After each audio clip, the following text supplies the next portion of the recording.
Dark circles வருதுன்னா நீங்க போதுமான அளவு தூங்கல, நீங்க மனசுக்கு ரெஸ்ட் கொடுக்கல, ரிலாக்ஸ்டா இல்ல அப்படின்னு அர்த்தம். நியூட்ரிஷனல் டெஃபிஷியன்சி இருக்கலாம், உங்களுக்கு ஹார்மோனல் இம்பேலன்ஸ் அகைன் இருக்கலாம். நீங்க சொல்றதெல்லாம் விட இப்போ டார்க் சர்க்கிள் வந்துருச்சு அப்படின்னு ஆன்லைன்ல எடுத்து போட்டாங்கன்னா அதுக்கு ஒரு அண்டர் ஐ ஜெல் அப்படின்னு சொல்லிட்டு எல்லாம் விக்கிறது தான், பிசினஸ் தானே.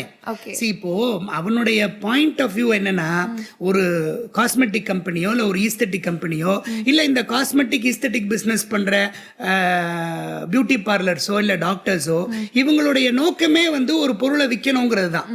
இன்னைக்கு இத்தனை பேர் வந்தாங்க, இவ்வளவு வித்தோ இவ்வளவு சம்பாரிச்சோம் இப்படிங்கிறது தான் அவங்களுடைய அடிப்படை குறிக்கோளா இருக்கு.